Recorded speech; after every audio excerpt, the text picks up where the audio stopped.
consequences. There's no excuse. You've been loosed. This is From Destruction to Dignity with Janice Pons. Each week, Janice shares her wisdom to enlighten, educate, and advance the culture in America today. Janice Pons is a mother, author, and free thinker, and your host for our podcast this evening. Now let's join your host, Janice Pons. Greetings, greetings, greetings. Come on in. Welcome, welcome, welcome. My name is Janice Pons. I'm the host on our podcast, From Destruction to Dignity, Clinical Perspective, Spiritual Truths. Guys, we're going to dive in. We got some deep, serious stuff we need to continue to talk about. Why? We need to understand what's going on in our nation. Why? Because there's an election coming up in November, and there's one coming up in 2028, our presidential election. So we're, first of all, the priority that I have for our nation is for us to continue to pray for one another, our fellow Americans. Guys, you already know that I'm at a point where it's not so much about Democrat, Republican parties, independent, libertarian. It's about America.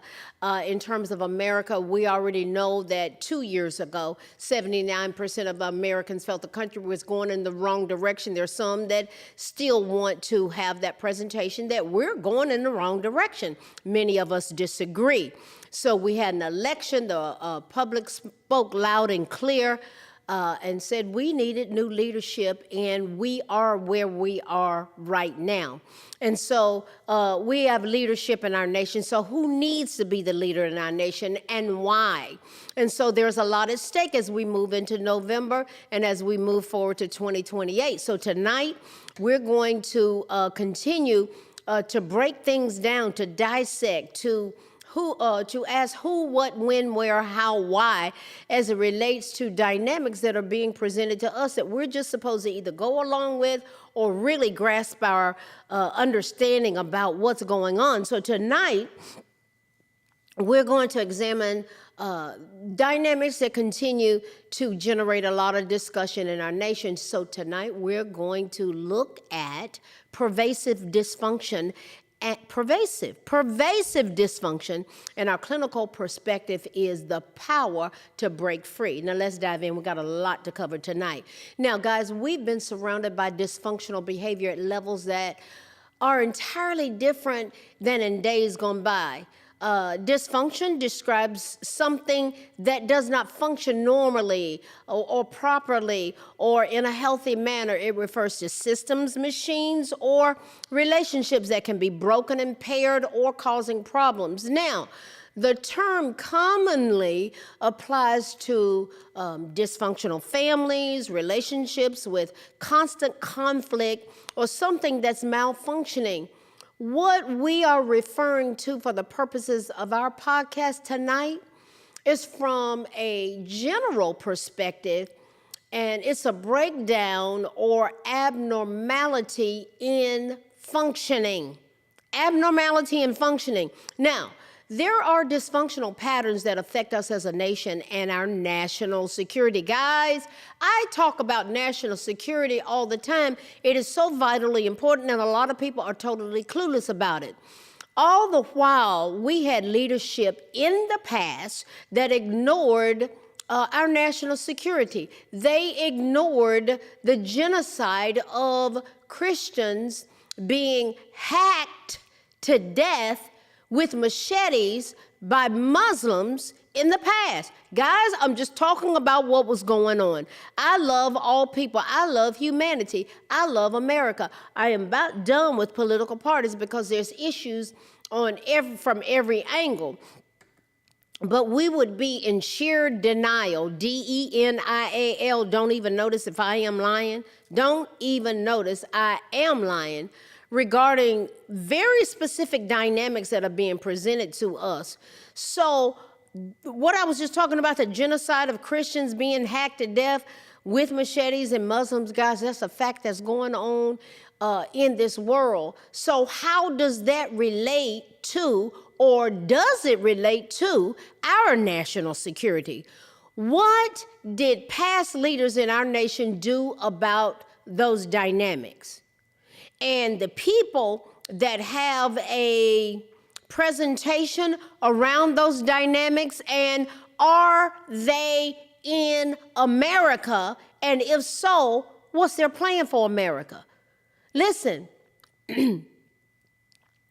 President Barack Hussein Obama treated genocide prevention as a core national security interest, creating, now listen how he approached it. This is very important regarding political platforms. The way Obama treated genocide prevention as a core national security issue or interest, he created the first White House Atrocities Prevention Board to formalize or institutionalize response strategies. So I give him credit for that. I give him credit for that. Stick with me. We're going somewhere, and it's expecting us when we get there. What were his key actions in this type of dysfunction? Key actions included sustained sanctions against Sudan over Darfur, which restricted investment or trade in specific sectors like defense, energy, and banking. Then there was diplomatic public condemnation, publicly condemning. So what went on with that public condemnation? There was an official announcement issued where the head of states, governors, or mayors were, when we have public condemnation, here's what I'm trying to say.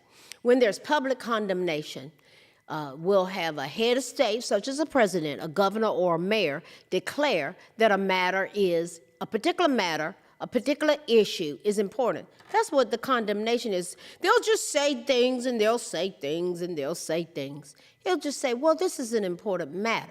Now, we know that President Trump went far beyond what I just specified. The Trump administration expanded this national security issue, this perpetration that was targeting Christians over there in Africa. And this is what he did to expand it. He expanded it, and all this is tied in with national security, guys. These issues are important and they're serious, and I come over here in this community and I dissect it because the average American just doesn't understand the framework of what's going on and what this administration walked into and what we're having to deal with. And they just fly by the seat of their pants with emotionality, with all this other ridiculous, the other ridiculous distractions that warrant us understanding and wrapping our minds around specific dynamics that affect us as a nation. Now, regarding what I just laid out, the Trump administration expanded the efforts to provide intelligence and technical support. That's a totally different presentation. It's one thing to do a public proclamation and say, well, you know, that's an issue. Well, he expanded it to provide intelligence and technical support. The administration expanded the use of the personal identification, secure comparison, and evaluation system. That's called PISCES, P-I-S-C-E-S. Personal Identification, Secure Comparison, and Evaluation System. The PISCES program, why? To improve border management and actually track terrorists, along with providing software for analyzing passenger data in multiple African nations. See, a lot of this Muslim activity with hacking people and taking people's lives with machetes, guys, these people want to take over. They want to take over the world. So they have been running roughshod over in Africa. So what did Obama do about it? I already laid it out. What did the Obama-Biden-Harris cabal, what did they do about it? I've already laid it out. Now we're going down this pathway of what did President Trump do about it? Okay, so we had the implementation of the PICES program, Personal Identification, Secure, Comparison, and Evaluation System. It improved border management, tracked terrorists, along with providing software for analyzing passenger data in multiple African nations. Stick with me. Let's get more specifics. The Trump administration did something that no other administration ever did. He shifted to direct force to deal with forces of deadly dysfunction. Did the PICES program. But what did he do in addition to that? His strategy shifted away from the focus on development aid. Remember USAID? USAID, we're going to help you with farming. We're going to help you with diseases in the hospital. Listen to me.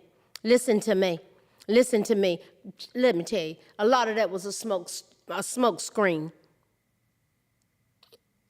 His strategy shifted away from, well, we're going to help you with farming. We're going to help you with these things like this.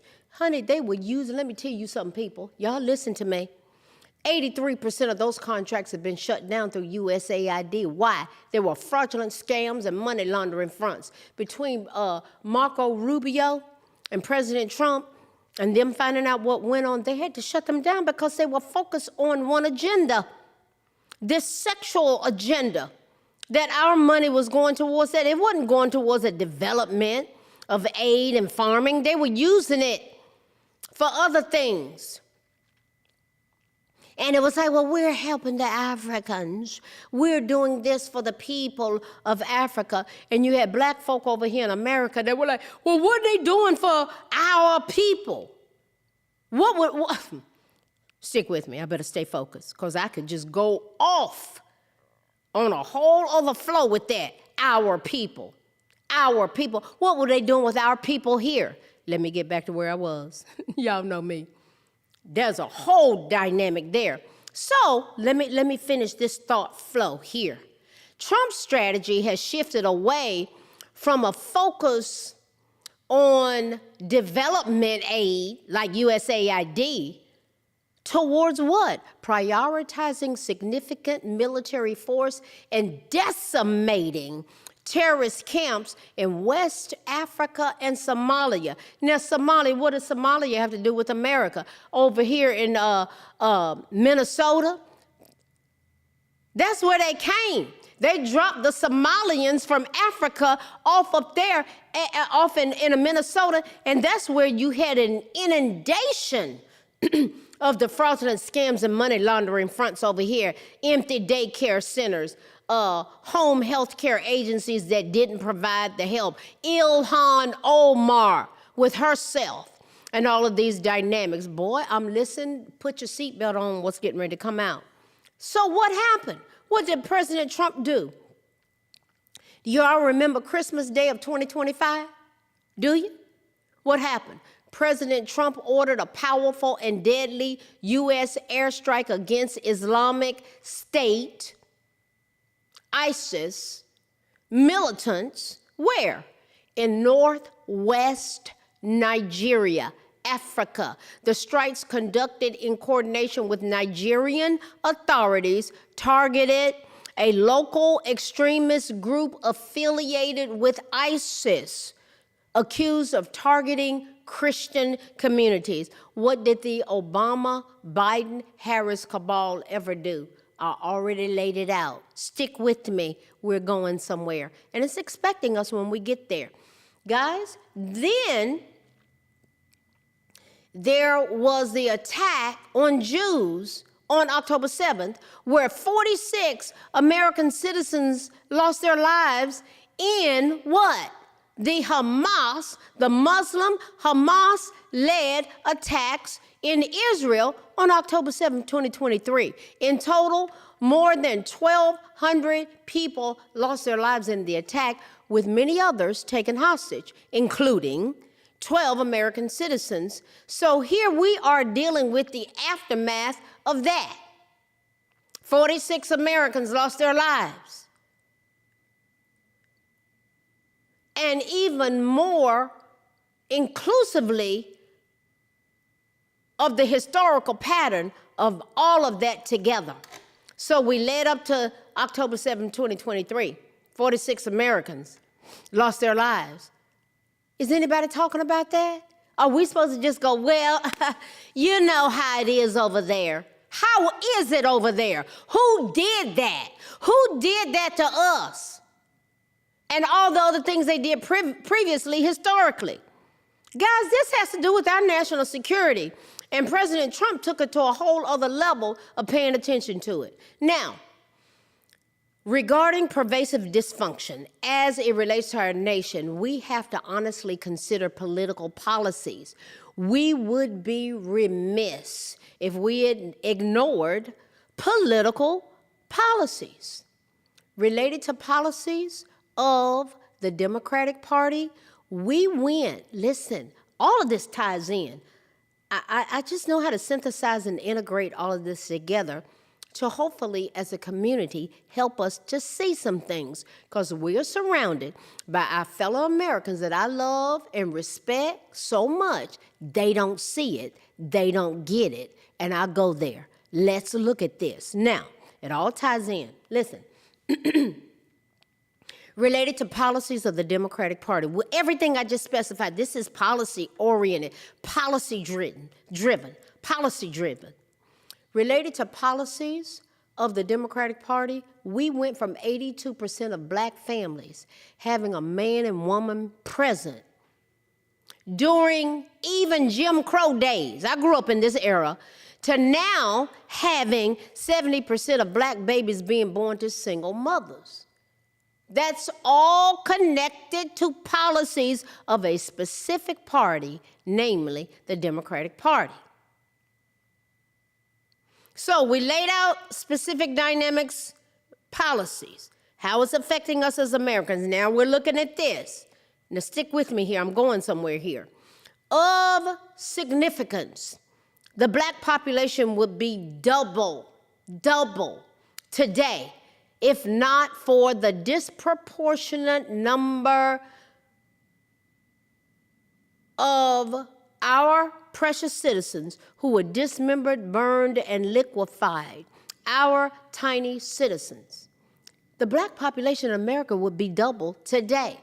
Now, what we have ended up being presented with, guys, if you can be intellectually honest, is that the Democrats, the Democratic Party, has become historically, up to the present time, the party of moral decay, sexual deviancy. It's not hard to prove, you just got to get honest. Moral decay, sexual deviancy, grooming kindergartners, and brainwashing our school children with godless rhetoric. And the notion that, well, guys, guess what? And they teach this to kindergartners. Boys can be girls and girls can be boys. Can you believe that we got to a point of dysfunction? All these other things I've laid out, guys, all these other things leading up to, here's where we are now, and this is where I go. They said the party switched. Switch from what to what? Switch from what to what?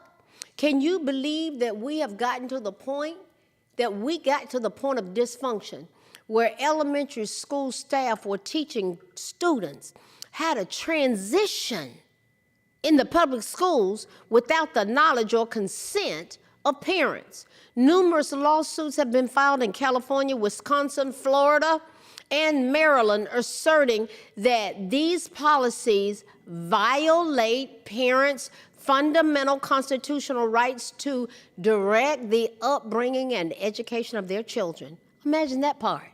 Promoting surgical procedures that emasculate our children and force sexual transition that is irreversible on them. That's life-changing and life-altering. But guess what? They wanted to leave the parents out of the equation. Why would someone support open borders where we didn't even know who was coming into our nation?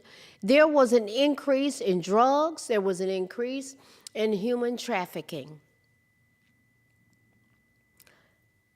The same political party was promoting that,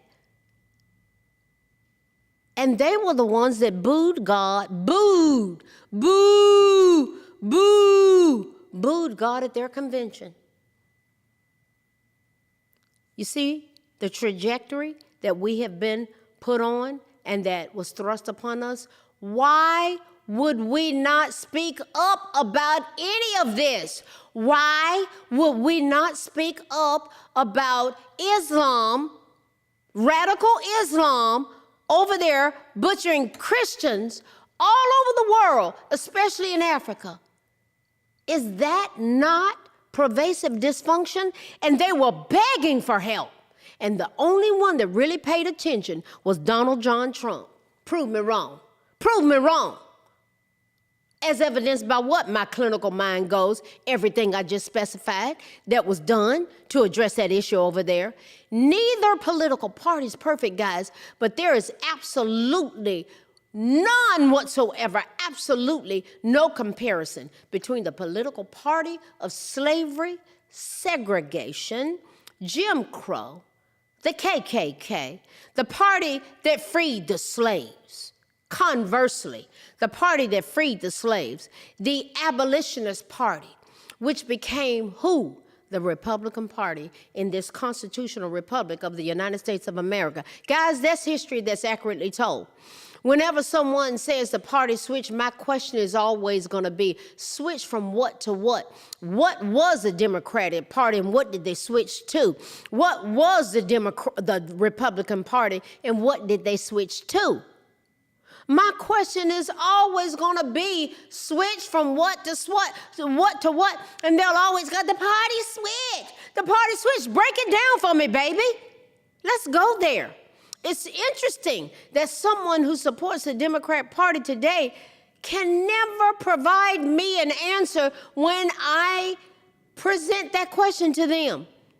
They run, they scatter. It seems to shut them down every time, and I love shutting them down because I just want them to be able to be intellectually honest and tell the truth. That's all. That's what we need to be pushing. This type of information that I dissect in our community, guys, this is where you got to take people. They just say stuff. They say stuff, and it's like they can't back it up. So we need to challenge people to be intellectually honest. The defense of this pervasive dysfunctional history is staggering. A major party plank that has driven so much of our nation relates to Margaret Sanger, the founder of Planned Parenthood, formerly known, her whole trajectory, her whole plan that evolved into being called Planned Parenthood. Guess what it started off as? And there are people that don't know this. I'll ask them. They're like, no, yes. It was known as the Negro Project. The Negro Project. And it referred, it referred to addressing the multiplication, the population of the nation by people that she considered to be human weeds. Human weeds. What do you do with weeds? You pluck them out, you get rid of them. She was a eugenicist and a vile racist. And we're supposed to just, Planned Parenthood, that's a good thing.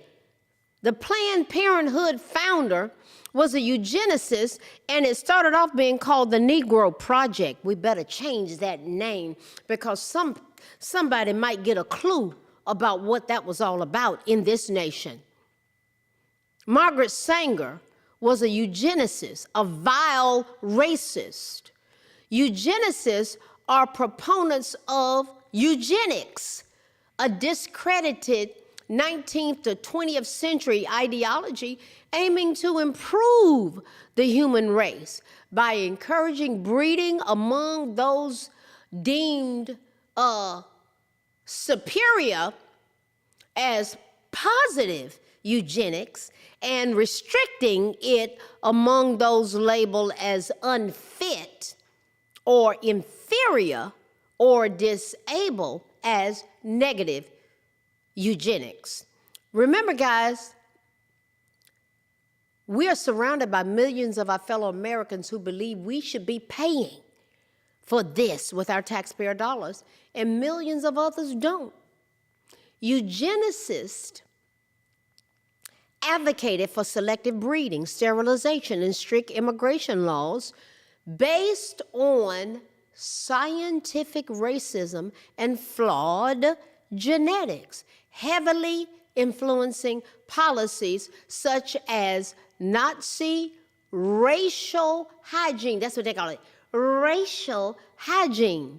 And American sterilization. Yes, Margaret Sanger, the founder of Planned Parenthood, was a proponent of eugenics, a popular early 20th century movement in this nation aimed at improving the human race through selective breeding. And it segued into Planned Parenthood that we were paying for.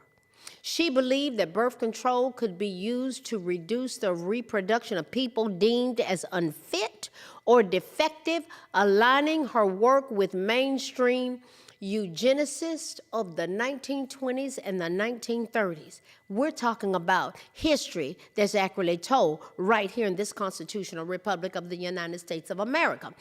And then we have the intentional destruction of the black family by Lyndon Baines Johnson, who was the president of this nation through the Democratic Party. He had what he called his war on poverty, which removed fathers from the homes and created an epidemic of fatherlessness in the black community. It was strategic. It was planned. Guys, I do not agree with everything the Republicans have done, but there is absolutely no question whatsoever that they hold, in terms of party platforms and planks, they hold the higher moral ground, as evidenced by what, Janice? By everything I've already laid out.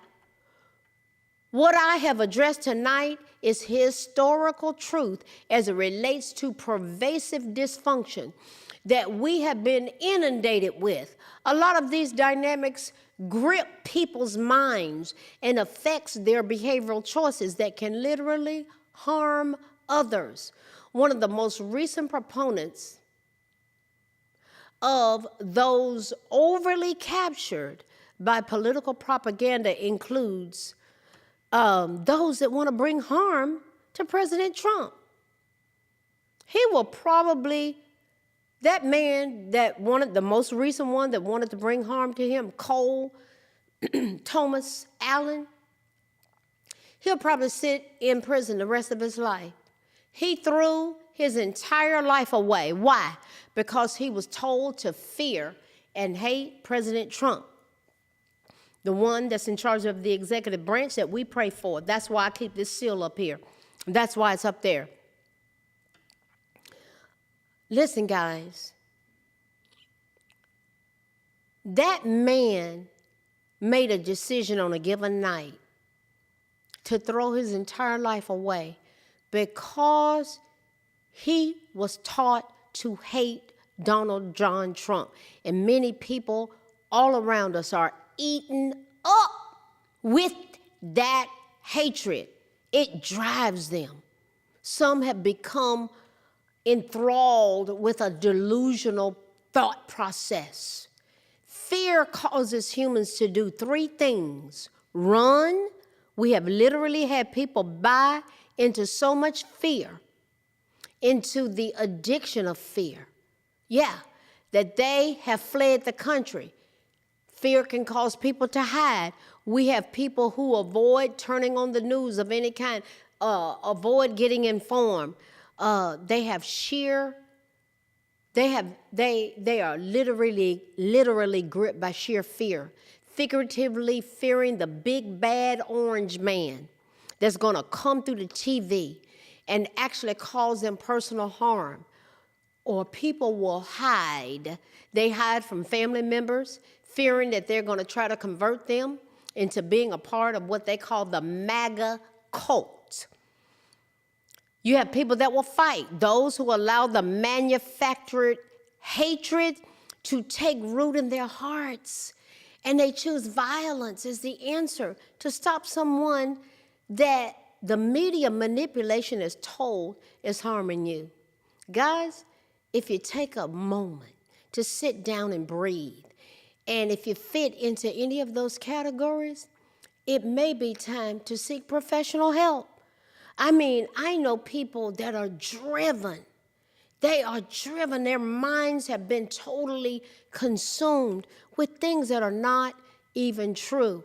Guys, there's a therapist that's all he treats is TDS, Trump Derangement Syndrome. We may be surrounded by someone who needs to get help. We don't want to see our fellow Americans suffer.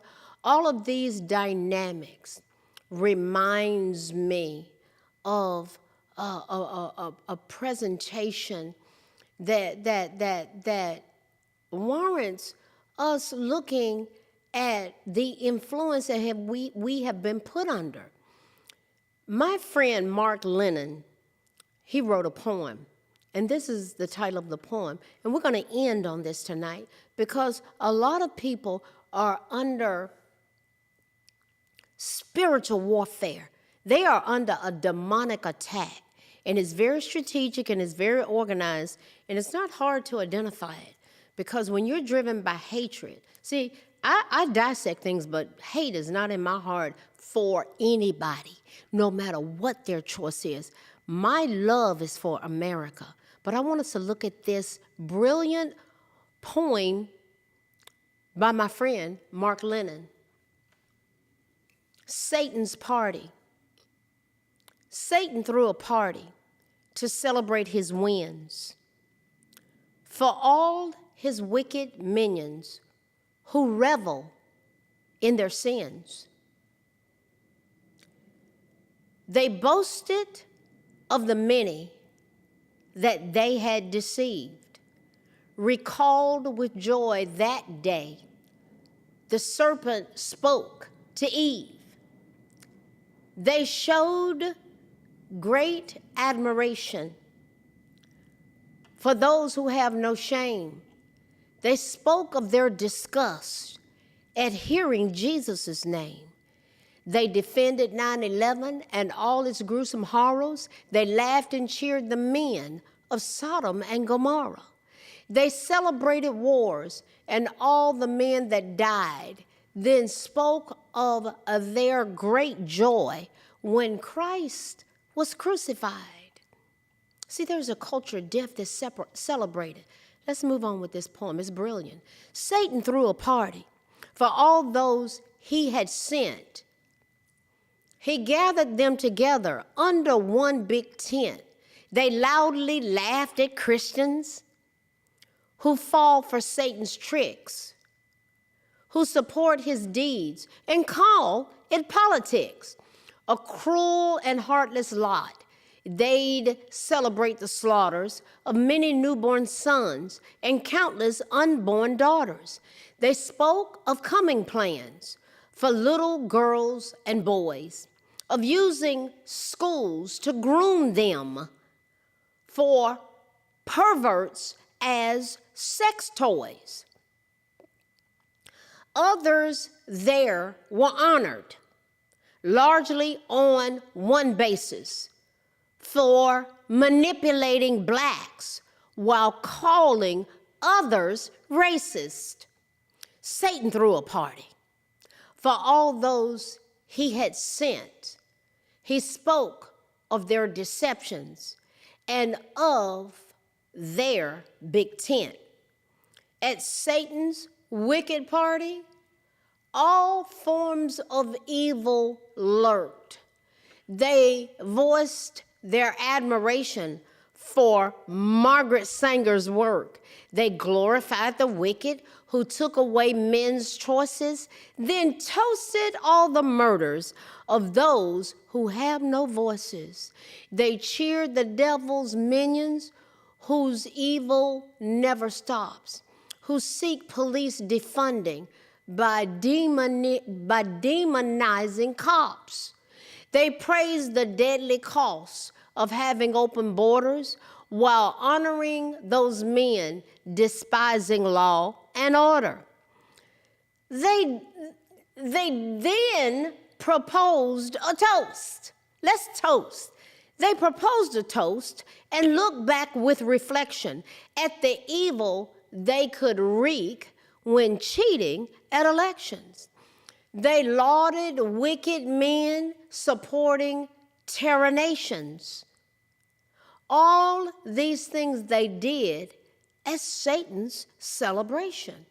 They honored Satan's servants in the world of man. They mourned for terror lords and gave billions to Iran. They highly praise those gals filled with violent hate who love those terror nations but loathe the Jewish state. Satan threw a party, and all those he had sent, he spoke of their deceptions and of their big tent. They honored his dark minions who hate the Jewish land and gave a thumbs up to the man who honored and armed the Taliban. Demonic, vile, ungodly, they laughed and cheered quite hearty at all the wicked deeds they done there at Satan's party. Guys, that's by Mark Lennon, my brother and my friend Mark Lennon. I love how he takes dynamics that are going on and he puts it to poetry. Guys, we've looked at what we're dealing with in this nation in terms of pervasive dysfunction. Guys, it has been an all-out attack, and it's going to escalate leading up to November. But breaking free of this mind control that we have been under, what would happen if in our clinical dynamics is about breaking free? What would happen if someone had limiting exposure to what could be controlling, a controlling source? What would happen if, as a nation, we fostered and supported one another with critical thinking, practicing mindful grounding, and seeking external help from friends, family, or professionals if it was needed? What if we had strategies for consideration for breaking free from patterns and mindsets that are controlling and potentially harmful for us? What would happen if someone educated themselves on techniques to help them remember basic concepts? What would happen if someone learned about it's a model? I like it. It's called the BITE, B-I-T-E. B for behavior, I for information, T for thought, and E for emotional control. Suppose we trained our children, and instead of focusing on sexualizing them, we focused on helping them to understand about behavior, information, thought, and emotional control. What would happen?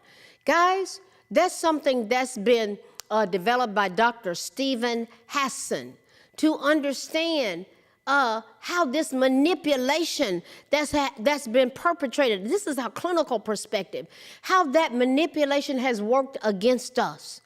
Yeah, behavior control, where that behavior control, it dictates physical reality. It affects our choices that we make. What about information? If we restricted access to outside information, all this, I don't even look at the news. I stopped 6 years ago. because it's about the manipulation, control, and the deception that's targeted us. This is what's going on. This is why people are so out of control. They have been manipulated by propaganda, no different than what Hitler did through Joseph Goebbels, through the as a minister of propaganda back in the day. And look at all those people that went straight to their millions, obliterated them. Why? Propaganda. They believe the lies through those radio receivers. That's what the TV is doing. That's what the mainstream media is doing. It's an extension of the Democratic Party that's trying to perpetrate and take us to the pits of hell, to Satan's party. Then there's this thought control where it indoctrinates members to accept a group's or a truth that is detrimental. What they've done to our children, the emotional control where they're trying to or have manipulated the emotional control to foster guilt, fear, bombing, just inundating a thought process. Some people can get so caught up in this dysfunction they can't even think for themselves. They can't. It speaks to the power of us needing support system, reaching out to trusted friends, family members. Guys, people get trapped and caught up in all of this, but we can do something different. Guys, what have we looked at tonight? We've looked at pervasive dysfunction, and we've looked at, from our clinical perspective, the power of breaking free. If I've said it once, I've said it again. We are going somewhere, and it's expecting us when we get there. Guys, we can do better, but we've got to be intellectually honest. We have to go there. This is going a little longer than normal, but I wanted us to look at this because people are losing their lives senselessly, and it doesn't have to happen. We can identify these patterns. We can go there. We can use basic logic and deductive reasoning. In this community, this is what I do. I dissect these things. I want us to be educated. I don't want us to be emotionally driven that we can't get to solutions. We got to get to solutions, or we don't. And it can cost us. Because if we have strategies, skills, and tools in this podcast, from destruction to dignity, clinical perspectives, spiritual truths, we know the destruction, we've already laid it out. From destruction to dignity, we can embrace dignity and go to astronomical levels of success. From destruction to dignity, clinical perspectives, strategies, skills, tools, a way of thinking, challenging us, supporting each other, loving one another, laying these plans out. Clinical perspectives, spiritual truths. Guys, the enemy of our souls does not want us to succeed, but if he's talking, he's lying. Why? He's the father of lies, and the truth has never been in him. So we come over here and we dissect it. Guys, we are going to keep going because we're one nation in this constitutional republic of the United States of America. That flag behind me here reminds us of who we are, and I don't want us to ever forget whose we are. We're one nation under God, indivisible, with liberty and justice for all, as we continue to go together from destruction to dignity, clinical perspectives, spiritual truths. Guys, let's keep diving in. There's a lot on the line, and we're going to come over here in this community and go there. I will see you guys next week. God bless you. I love you. I appreciate you, and we're going to keep pushing in, pressing in. Get this to somebody if you want to provoke thought, bring awareness, and let's go together towards success of this nation. See you next week. Good night. Thanks for listening to this week's episode of From Destruction to Dignity with Janice Pons. Janice's mission is to provoke thought, bring awareness, and point people towards intervention when needed. As a reminder, this show is not therapy, but for educational purposes only. For more information, check out JanicePons.com or follow her on social media. We are one power, strength is ours, liberty, been set free, education, affirmation, dedication, information, revelation.